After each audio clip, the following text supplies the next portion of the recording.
Hello EDU 304 and happy Monday to you if in fact you are watching this video lesson on Monday, April 6th. I suppose that is one of the features of online instruction that is kind of unique and convenient in that I'm trying to post materials a week or a week and a half in advance, and so the fact of the matter is we may all be accessing this material at a different time. But I do hope that you are well. Please continue to keep the questions coming. Grade a Project module is up and open, and I encourage you to check that out if you haven't yet. View the videos and the materials there and select the appropriate Grade a Project student work that applies to you, whether that's elementary, that's the middle school math, or that's the high school art. And so we're going to go ahead and continue with our module on feedback here. And a reminder that your assignment for this upcoming Wednesday would be simply to complete Enneagram lessons number 3 and 4.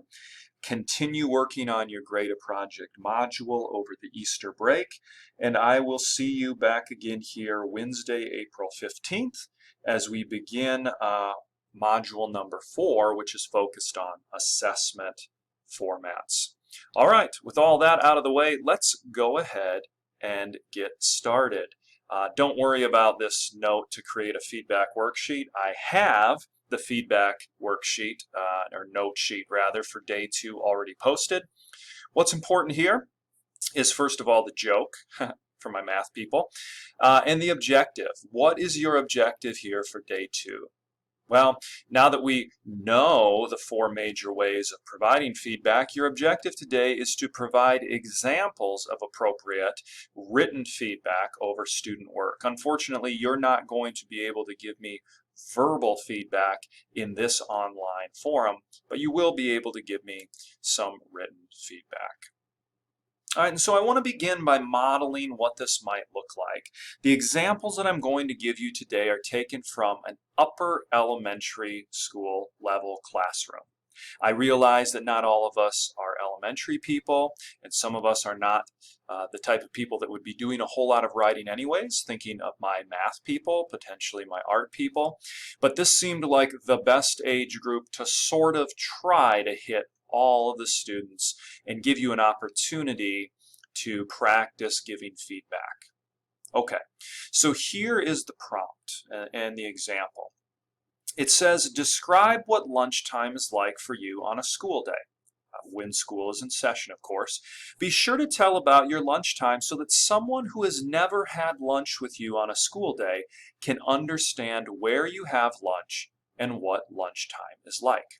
Okay, so these 4th grade students were given this prompt, a form of descriptive writing. All right, the goal of descriptive writing is to paint a picture within your reader's mind by giving sensory details, sights, sounds, smells, tastes, touch, and so on and so forth. So here's what the student writes. My lunchtime is loud. Almost everybody in the lunchroom is making noise. We have very good food and nice cooks. We have 35 minutes to eat lunch. My lunchroom is big and has a lot of tables. We have milk and a salad bar for the teachers.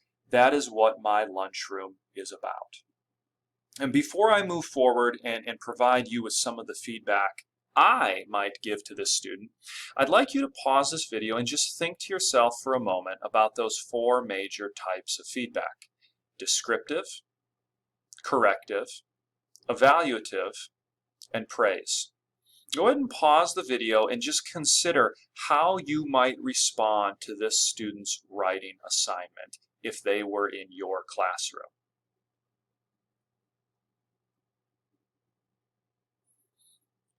All right, moving on from this, there are some positives in the student's writing. There are certainly some negatives or some areas in need of improvement as well. Let's go ahead and let's work through an example of how I might provide descriptive feedback. In a conversation with a student, I might tell them that your description of the loud lunchroom made me think of the lunchroom when I was in school. Good writing forms a picture in the reader's mind. You discussed the noise. You discussed the food, the personality of the cooks, the time limit allowed, the number of tables, the visual of milk and salad bar for the teachers. Remember, my role or my goal in providing descriptive feedback is not necessarily to evaluate the right or the wrong, but to simply describe what it is I'm viewing or seeing. Okay, and so if there's a fact or a place that the student might have gotten off topic or off task, I'd want to describe that to them and then simply remind them of the writing prompt rather than telling them, hey, you got off topic here. Okay, so that would just be one example of descriptive feedback. Certainly there is more feedback you could provide descriptively to the student as well. How about corrective feedback? I might tell them that additional details would go a long way in making their writing more interesting. I might encourage them to move the sentence about the lunchroom being big right after their comment on the noise in the lunchroom. That way you're able to give one reason for the noise that you're experiencing. And then I might ask them, can you think of other reasons? Can you describe what the noise sounds like? So when I used to teach descriptive writing, the phrase that I would always share with my students is you want to show, not tell. You want to show us what something looks like or sounds like or smells like, rather than just telling us, oh, it smells good. So in this case, the writer is telling us that the lunchroom is noisy. What I would encourage them to do is to build more details so that they can actually show us. They might ultimately be able to eliminate noise, and just based on the details they provide, the loud voices, the stomping of feet, the trays that are constantly clanking against the table, they might be able to show us that indeed the lunchroom is noisy rather than just telling us. And so that would be a form of corrective feedback. How about evaluative? Well, let's say that I were using some sort of rubric to assess this. Based on my understanding of fourth grade writing ability, this example seems a bit simple and lacking the details that we would require for proficiency. So on a rubric out of 4, where we assume 3 is proficiency, 4 is above proficiency, and 2 is slightly below, I would most likely rate this student example as a 2. The student is slightly below the expected level of performance or proficiency. And I would want to provide that information to the students and then also give them a copy of that rubric or whatever scoring criteria I had so that they could see in what areas in particular they needed to improve. When we think about feedback, it's important to remember our purpose. And the purpose of any time we give feedback is for students to make changes in their thinking, in their approach. Maybe it's based on descriptive feedback when we're encouraging them, the student, to self-reflect. Maybe it's corrective or evaluative, in which we're telling them what needs to be corrected. But we need to recognize that our feedback is going to be provided to students, especially in terms of a writing sample like the one we just saw, based on the individual needs of each student. We also want to capitalize on the teachable moments that present themselves, where we're able to give students information, give them examples of how they can bring their writing to life from their own experiences or their own interests. So I have a brief table here, and on the left you'll see some examples of good amounts of feedback. These are important to keep in mind. We want to select, when we're providing feedback to students, 2 or 3 main points about the paper or the project or the assignments on which we're going to comment upon. And we want to make sure that the feedback that we're giving is important to the learning targets or the objective that we're teaching. So sentence fluency is always important, but if that's not the target of our writing, then we might not want to give feedback on that. That might not be our top 2 or 3 targeted areas for that particular assignment. It's also important to keep in mind the mathematical piece of this. We want to comment on at least as many strengths as we do weaknesses. So be sure, and again, we don't want to be the Paula Abdul who's unnecessarily inflating our students' abilities or sense of self or their academic ability, but we want to make sure we recognize, hey, in the example that we just had, you completed this assignment. You painted a picture. You gave me 4 or 5 sentences. Like, you did a lot of really good work. Now let me provide you 2 or 3 areas that I think you can improve upon. As we move over to the right-hand side, I want to provide some examples of bad amounts of feedback. These are things that we might want to try to avoid. The first really hits home for me as an English teacher or a former English teacher.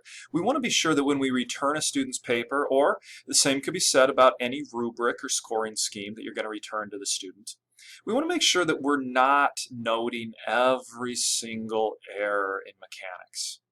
Have you ever received a paper back from a professor or a teacher where literally every page has a dozen marks with a blood red pen? Research shows us that that doesn't actually help or encourage the students to make progress toward the stated goals or objectives of the lesson or the learning activity. Really what it does is it just consumes more time and energy on behalf of you, the teacher. So let's try to avoid that, and again, limit our feedback to 2 or 3 major areas of focus. The second would be providing feedback that is more voluminous or larger or to a greater extent than the actual assignment or paper itself. Okay, make sure your feedback is tailored to the scope of the assignment. So when it comes to these very big, large assignments, projects we have at the end of a semester, these summative types of assignments, those are going to naturally require more feedback. But when it comes to some of the daily assignments, exit tickets, those types of things, you might just provide very brief feedback. You'll notice in some of your daily posts and uploads, I'm not providing voluminous amounts of feedback to you. If there's an area that I see that you strayed from as you upload your note sheets, I might type a short comment and encourage you. If there's an area where I see that you exceed, I might type a short comment and encourage you. But the nature of these assignments do not require that I give you an entire page worth of feedback in return for your assignment.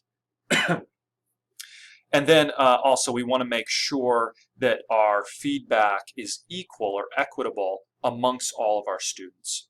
So we don't want to be providing much more feedback to students who might be struggling than to the students who are higher achievers. We want to make sure that regardless of where our students land on that spectrum of ability, that we're providing all of them with 2 or 3 goals or areas that they could strengthen or improve their assignment.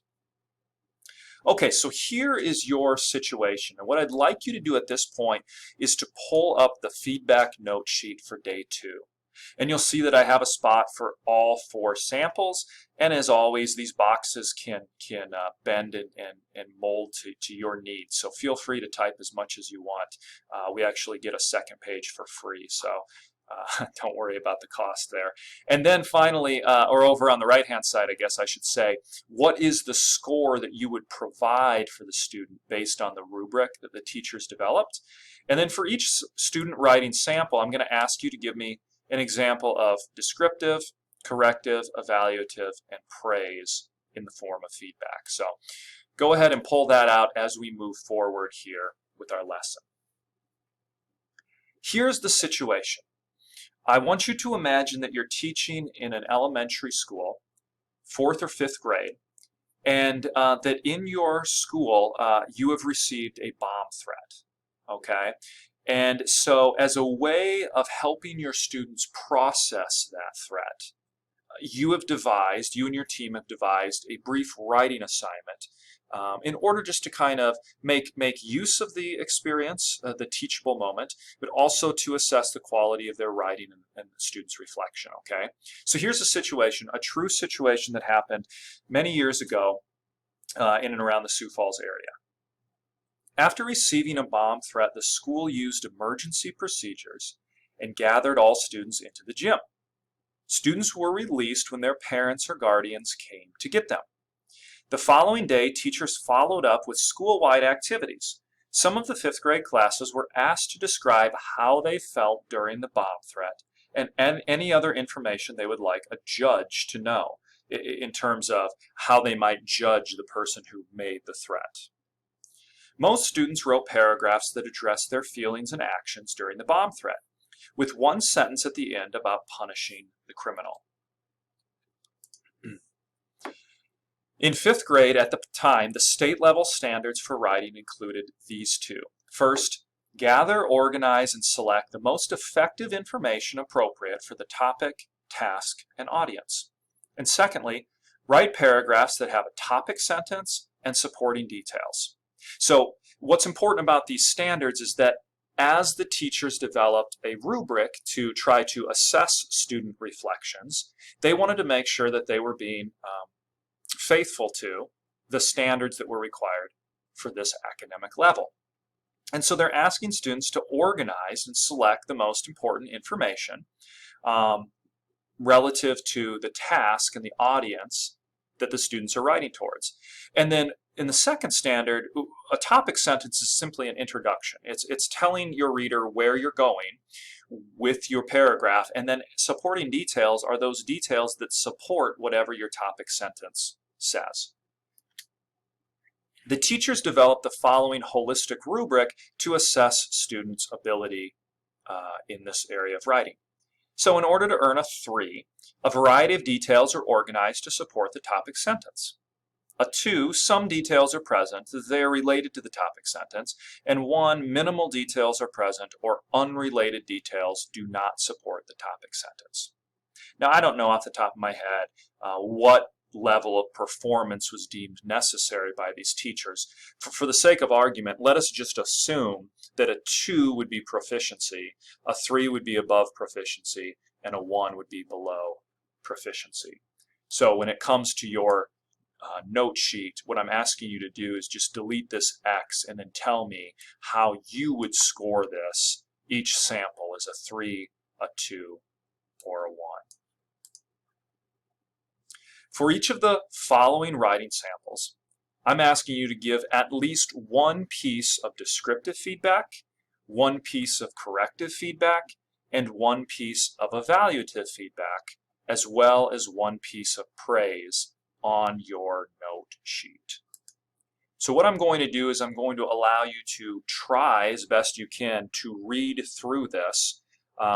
So I'm going to ask you to pause the video, read through it, and then we will move forward together.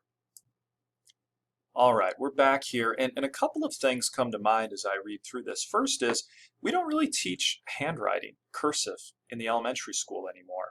And so maybe some of you had difficulty reading through this. Allow me, to the best of my ability, to read through this first sample for you. And as I do, again, what I'm asking you to complete on your note sheet is, first of all, the score that you would rate this writing sample as, 1, 2, or 3, based on the rubric. And then one example of descriptive, corrective, evaluative, and praise in the form of feedback. So here's paper number 1. During the bomb threat, I was confused, scared, and mad. I was confused because parents were yelling and trying to get their kids out of the building, which made me scared. It made me mad because no one would tell me anything about why we were in the big gym. The next day, my mom said that I wasn't going to school for the rest of the week. My mom felt guilty for herself. She was crying because she felt so bad. I hope the person is punished if he or she wanted something that they couldn't have or wanted revenge. They shouldn't put other people in danger. And so again, if this were a rubric that you were going to use in order to evaluate the student work, where would you judge this work? Where does it land, on a 3, a 2, or a 1? Go ahead, pause the video as needed in order to provide feedback and to give an overall evaluative score for this paper number 1.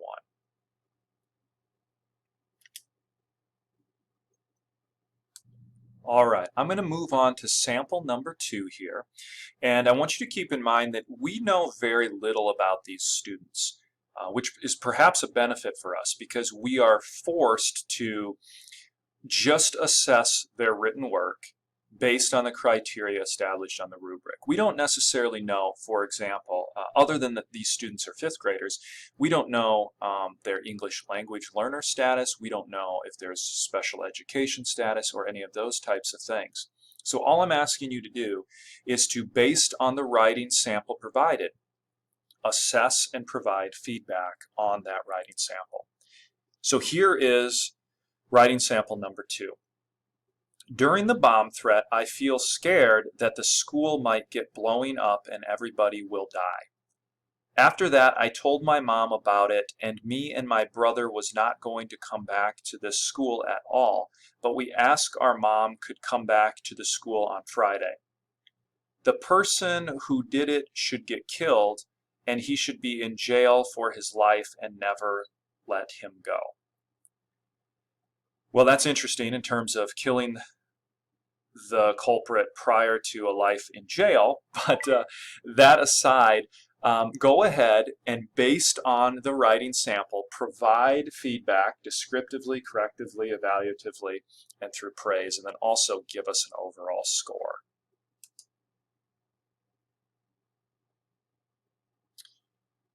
All right, I'm going to move on to sample number 3. It reads that the day of the bomb threat, I felt very scared. When my class went to the gymnasium, I didn't know why until I asked the teacher. I felt really scared and I wanted to go home, but I wasn't allowed. I thought the kids should be taken to the buses to go home.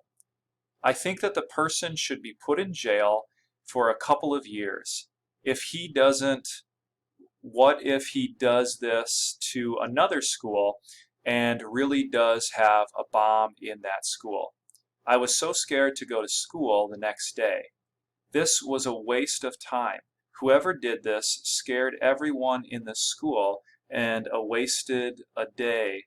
I hope this person gets punished for what she did and she doesn't do it again.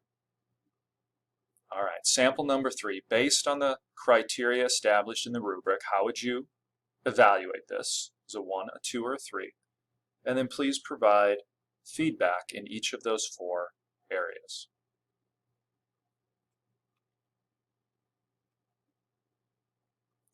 Sample number 4. To the best of my ability, this is how this paper reads. I think that the bomb was the scared's time in school. I would keep him to learn to never do that again. I think that he should be put in jail for the rest of his life. The just should put him away and put him in blank and make him blank for the rest of his life.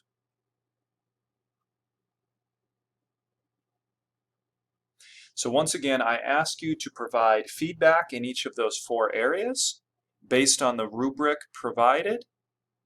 Evaluate the quality of this writing, and then I ask that you would upload that note sheet under coursework for day 2 of feedback. I will see you at any time that's convenient for you for Enneagram number 3 and 4, but we'll meet you once again following the Easter break on Wednesday, April 15th to begin Module 4. Take care, everyone. Have a wonderful Easter. Hope to see you soon.